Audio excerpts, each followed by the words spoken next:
इतिहास गवाह है कि दुनिया में वही लोग महान बने जिन्होंने कठिन परिस्थितियों में भी हार नहीं मानी। आज मैं आपको एक ऐसे गुरु और शिष्य की कहानी सुनाने जा रहा हूं जिसमें एक था अपमानित आचार्य चाणक्य और दूसरा था एक साधारण गरीब अनाथ बालक चंद्रगुप्त, जो आगे चलकर बना भारत का सबसे शक्तिशाली सम्राट। बहुत समय पहले मगध राज्य के एक छोटे से गांव में एक लड़का रहता था, नाम चंद्रगुप्त। ना उसके पास धन था, ना राजमहल, ना कोई सहारा। वो गाय चराता था, मिट्टी में खेलता था, लेकिन उसकी आंखों में कुछ अलग था, नेतृत्व। एक दिन गांव के बच्चे राजा रानी का खेल खेल रहे थे। सबने चंद्रगुप्त को राजा बना दिया। वो आदेश देने लगा, न्याय करने लगा और लोग उसकी बात मानने लगे। यहीं से कहानी बदलने वाली थी। उधर तक्षशिला विश्वविद्यालय में एक महान विद्वान रहते थे, आचार्य चाणक्य। ज्ञान में अद्वितीय, नीति में अडिग और स्वाभिमान में अटल। वे मगध के राजा धनानंद के दरबार में गए ताकि देश की सेवा कर सके। सभा में उन्हें जमीन पर घसीटकर बाहर फेंक दिया गया। उस दिन चाणक्य ने मिट्टी उठाकर कहा, जब तक इस मिट्टी का एक भी कण जीवित है, मैं नंद वंश को नष्ट कर दूंगा। चाणक्य भटकते हुए उसी गांव पहुंचे जहां चंद्रगुप्त बच्चों का राजा बना बैठा था। उन्होंने देखा एक बालक जिसके आदेश पर सब चल रहे थे। चाणक्य ने मन ही मन कहा, यही है वो बीज जिससे सम्राट बनेगा। उन्होंने चंद्रगुप्त से पूछा, क्या तुम राजा बनना चाहते हो? चंद्रगुप्त बोला, अगर प्रजा का भला कर सकूं तो हाँ।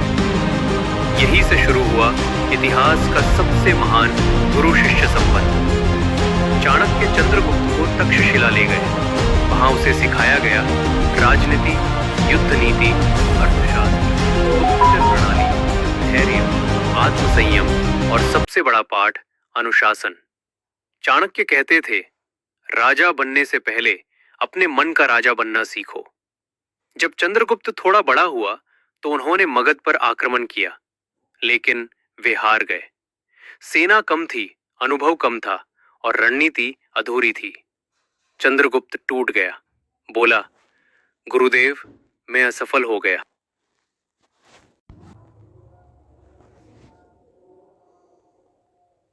एक दिन वे एक झोपड़ी में रुके। एक औरत खिचड़ी खा रही थी, बीच से खाने लगी और मुंह जल गया। वो बोली, पहले किनारे से खानी चाहिए थी, मैं भी कितनी मूर्ख हूं। चाणक्य मुस्कुराए और चंद्रगुप्त से बोले, देखा, तुमने भी मगध पर सीधे केंद्र से हमला किया। पहले आसपास के राज्य जीतने चाहिए थे। यही था चाणक्य का असली ज्ञान, छोटी गलतियों से बड़ा सबक।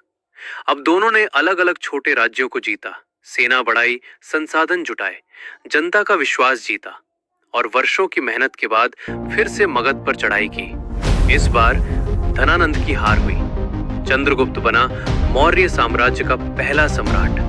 पूरा भारत एक झंडे के नीचे आया। चाणक्य ने कहा, याद रखना, सत्ता सेवा के लिए होती है, अहंकार के लिए नहीं।